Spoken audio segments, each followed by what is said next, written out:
Welcome to Top Notch Sports. I hope y'all having a wonderful, wonderful day. Look, today we bringing you the Buff Effect, and we're answering this question: can Colorado make the playoff in 2024? We're gonna answer that and more. Let's get into it. Well, I got a load of stress, trapping this road to success. You learn how to cope with less. You just gotta hope for the best. All I know is press on toward tomorrow. Or I was chosen more. Been there from the start. Yeah. Press on, won't nobody vouch. Press on, too low as amount. Press on, no need to pout. Press on, they counted you out. Press on, they did it for clout. Press on, you at your best when it's stress on. Turn up the heat, press on. Listen. Peace and blessings, family. We got an excellent one for you today, especially all my Colorado Buff fans who love everything Colorado. Listen, here at Top Notch Sports, we back in, we locked in, and one of the main topics we're going to be covering is Colorado football. Now, listen, I personally know when it comes to Colorado football, you don't have a middle ground. It's two extremes. You either extremely love Colorado, or you either extremely hate Colorado. You either want Colorado to fail with everything inside your inner beings, or you want Colorado to succeed to prove all those haters wrong. I mean, it's really a hater to love it type of thing when it comes to Colorado. But today, we're going to be answering this question: can Colorado actually realistically make the college playoff in 2024? And listen, I'm here to answer that question. We're going to be analytically diving into some deep things. We're going to be breaking some things down. And basically what we're going to be looking at today is what is the difference between this team that we have right now at Colorado in 2024 that would make them have a different result than the 4-8 season from last year. But remember, it started off 3-0. They believed. And so we're going to get into it, and we're going to start like this. It's three things that I'm going to break down. 3 reasons. I'm going to give you 3 reasons and a bonus why Colorado will make the playoff in 2024. So 3 main reasons why Colorado will make the college football playoff in 2024. Listen, man, I don't know about y'all, but I'm really excited for the season. It's been so much going on, and it's just a brilliant and innovative thing to let people in on the off season and all the things that go on in the off season. And I love that Colorado is doing it, and I love how Colorado is doing it. It's really cool. It's really dope, and it just keeps you tuned into college football all year round. But listen, as we get into this thing, 3 reasons why. We're going to start with reason number 1, and it's this: severely improved offensive line.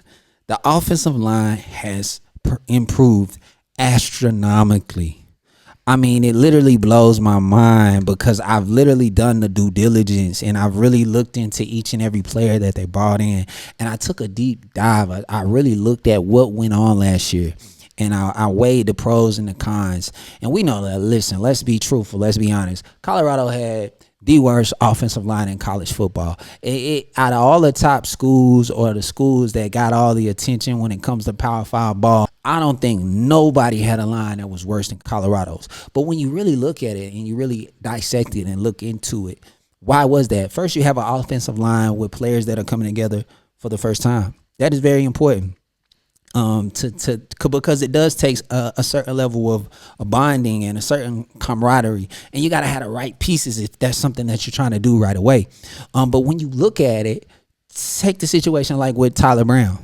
Tyler Brown was one of those guys that Coach Brown brought from Jackson State that was supposed to help move that line along. He was going to be a key piece on that offensive line, but him ending up being ineligible really hurt the depth and, of course, the starters on that offensive line. Then you look at the injuries that happened. Some of their best linemen throughout the season got hurt at very important pivotal times, especially when they started facing all of that adversity. When a couple of those losses started to battle on, they started to get key injuries. Even looking at the Travis Hunter injury, all of that stuff happened at very key moments, and that line didn't have the depth. But when we look at this line this year and who they brought in, my first point is this: it's severely improved because We got to start with this. Jordan Seaton, 5-star.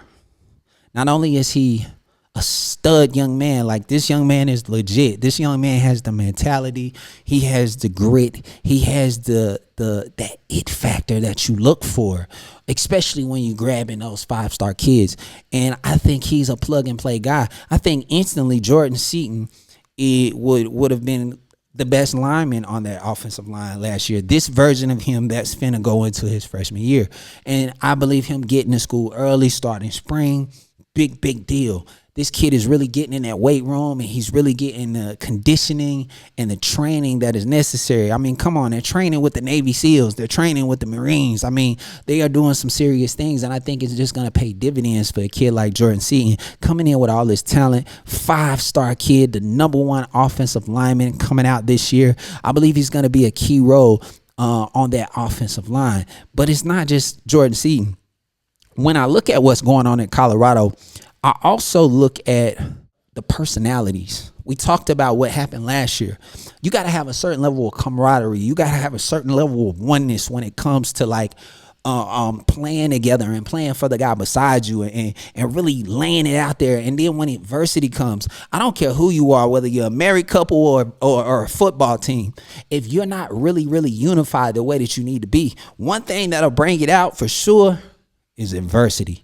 Adversity shows the true us like we've never seen us before. When we're going through stuff, we see who is who when we're going through some adversity. And I believe when adversity hit Colorado, you start to see some of those new personalities that didn't mesh with what Colorado is and the culture that Coach Prime is building at Colorado. So when I look at my #1 reason why the line is improved, I think it's the personalities. Not only do I believe the new guys like Khalil Benson or Justin Myers, then you got a Tyler Brown who had a year just to work and he didn't get to get on the field. So, he was oozing. All he could do was just hone his skills and iron himself. And I think that's really going to pay dividends this year as he takes the field for the first time in this level of Power 5 ball.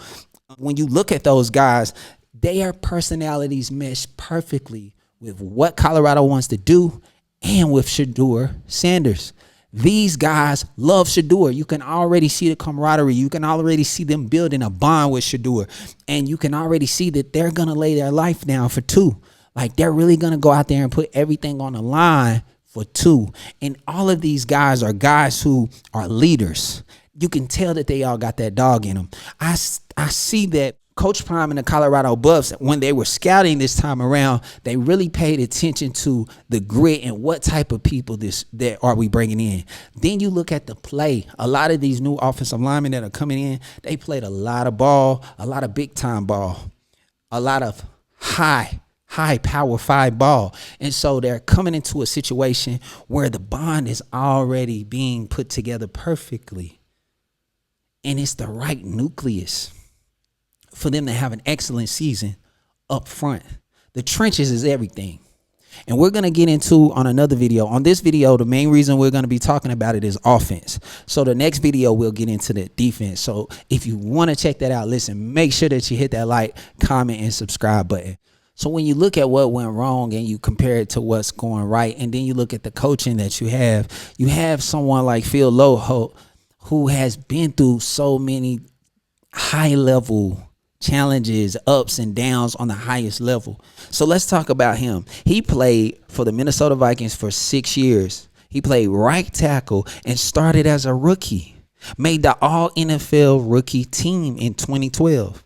He started all 16 games on the offensive line that allowed Adrian Peterson to run for the second highest single season rushing yards ever. I'm talking about 2,097 yards coming off a torn ACL. Adrian Peterson, the same Adrian Peterson who went on to be the MVP of the league. This is who Colorado has coaching these guys. So if it's anybody who can come in with a pro level mindset, and we know how it is in the pros, offensive line shuffle a lot in the pros. A lot of times it's signing a big free agent or bringing in a new rookie. This happens a lot. In the NFL, if you move into a new situation, you have to take what you have. Like we said, these guys got a lot of play, and you got to learn how to impute that into the new system that you're integrating yourself into. And I think if anybody can show you how to do that, it's a coach who has played your position at the highest level. And I just think it's the perfect nucleus in such an innovative way, pioneering new things into college football to produce what is necessary. And I think you're going to see an excellent offensive line improvement. So that is my point number one. Let's go into point number two. Point two for me is simple. Colorado has the best receiving room in the country.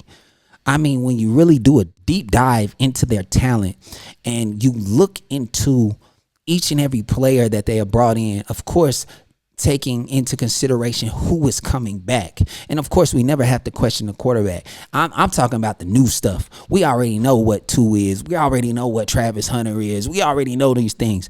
But man, when you look at what they brought in, let's start with LeJontay Wester.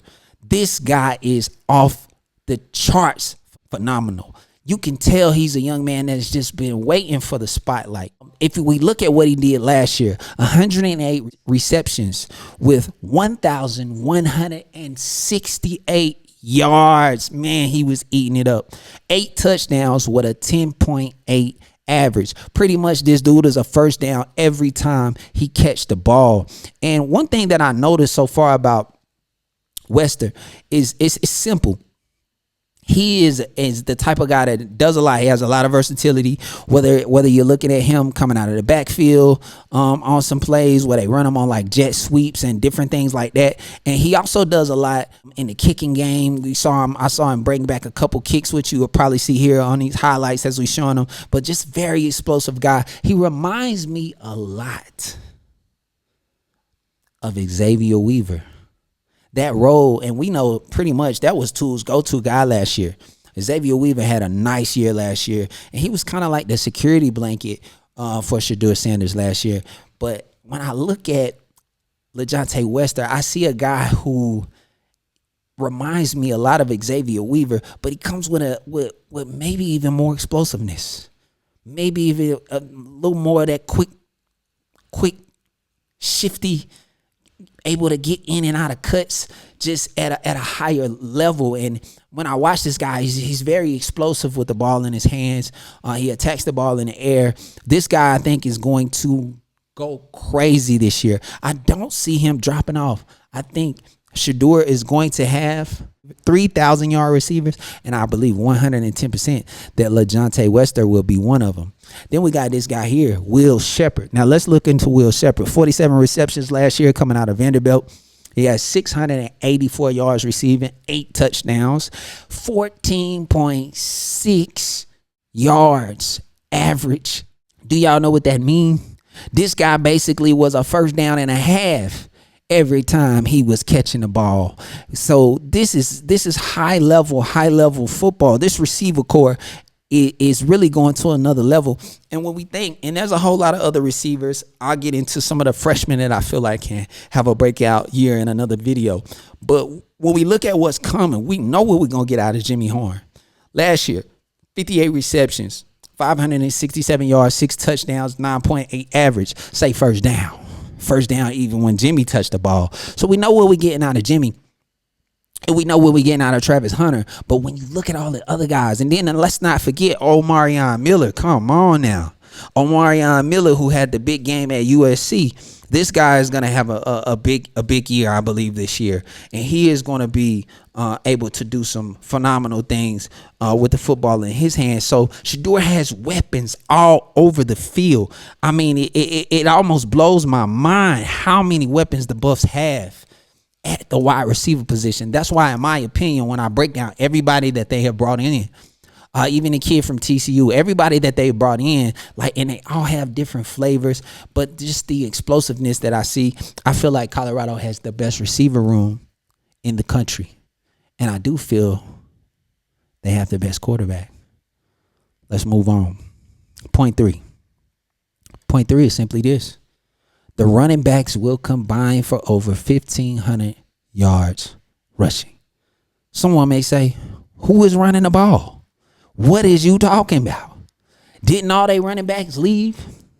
Didn't they lose Shifty, Quickie, Lightning Bolt, Dylan Edwards to Kansas State? All of that is for sure.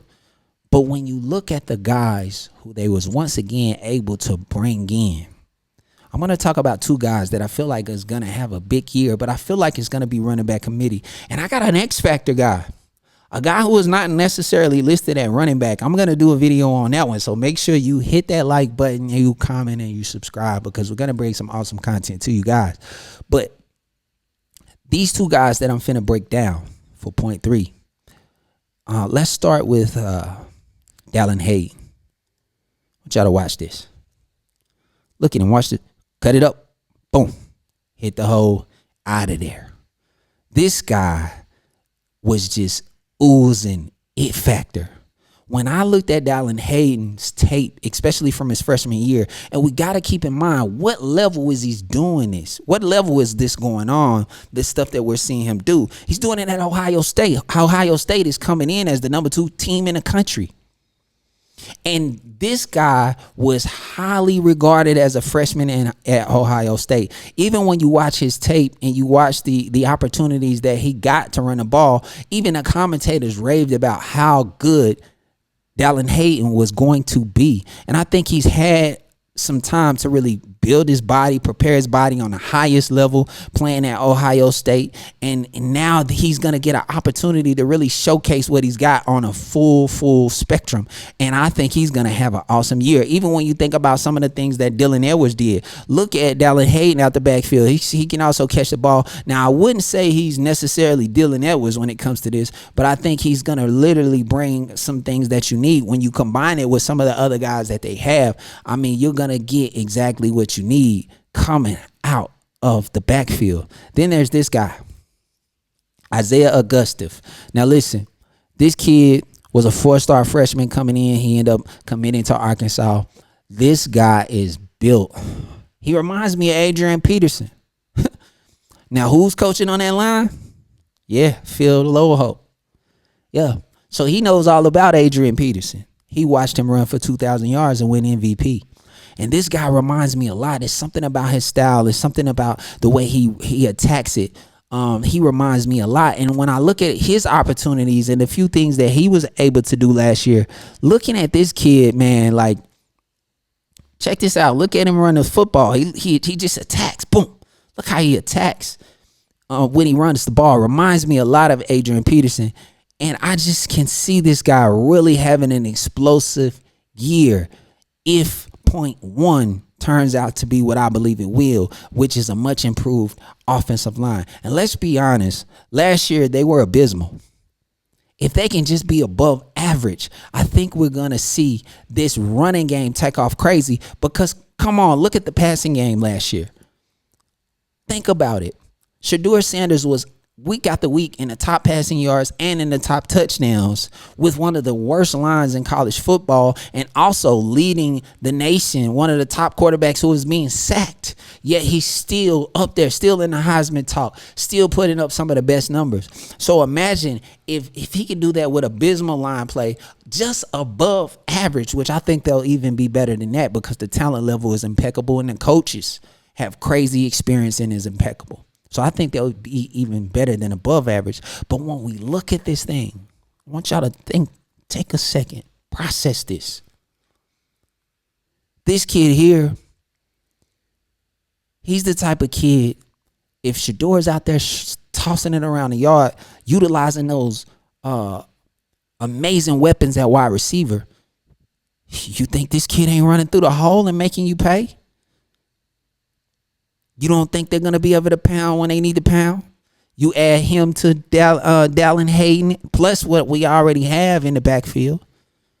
Everybody loves Charlie. Shout out 4-4. So when we look at these things, it's so many things to take into consideration. It's so many things to break down. It's so many things to process. There's so many things to think about it. And these 3 things to me are the top 3 reasons. And here's my bonus. Here's my icing on the cake. My icing on the cake is this. Colorado has 2 of the best players in the country. My bonus point, they have 2 Heisman Trophy candidates. They have a top 3 quarterback in the country in Shedeur Sanders, who is a Heisman Trophy candidate. And they have Travis Hunter, who, in many opinions, include mine, is the best player in college football. I mean, it's not even close when it comes to two-way and what he did. I mean, the kid is awesome. Whether he's catching the ball or at cornerback. And let's not forget, Travis was banged up last year. He had the injury situation. And I believe Travis is going to get a lot of help at wide receiver because they're so loaded. He's still going to make big plays, but I don't think Travis is going to have to work as much as he had to do on offense this year, which is going to free him up to make even more plays. Just from an offense perspective, he's always a threat. He's always a touchdown threat, and he's always a guy that acquires attention. And so when you think about your LaJohntay Westlers, your Jimmy Horns, your Omarion Millers, Will Shepherd, when you think about all of these excellent guys who are proven in SEC football and different levels of football, and you take a guy like Travis Hunter needing attention, you got to pay him attention. He can burn you. He can be the number one guy that beats you. When you got a guy like that who is just a difference maker, then you add all of these other guys around. What do you do as a defense, especially if you can't get to the quarterback?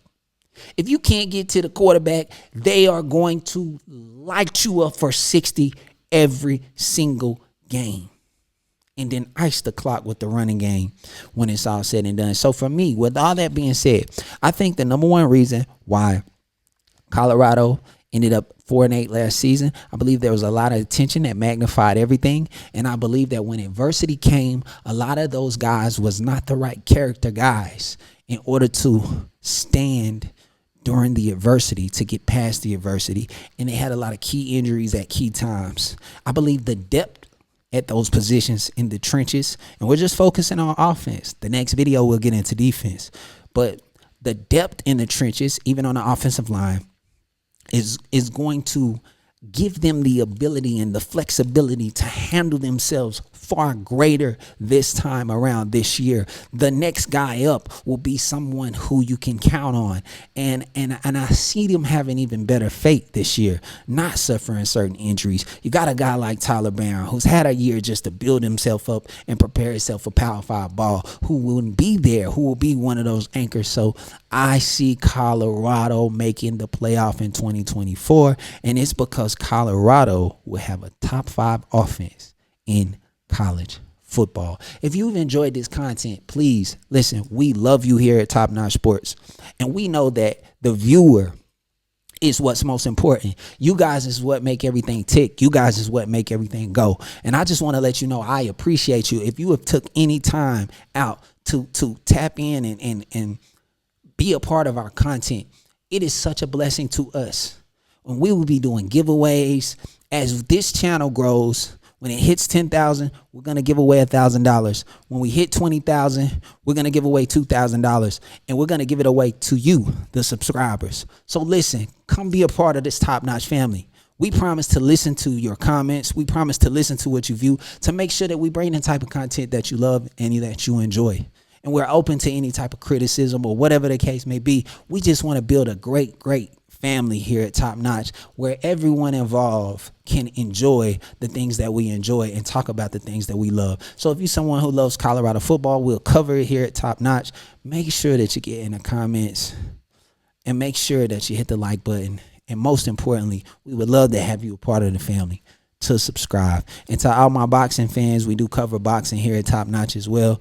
We got some beautiful videos coming up on that as well. So listen, if you enjoyed this content, I pray that it bless you guys. Make sure you like, comment, and subscribe so that you can see the next one, because we got a load of content coming that is amazing and it will bless you. Thanks. And with all that being said, Top Notch out. I got a load of stress.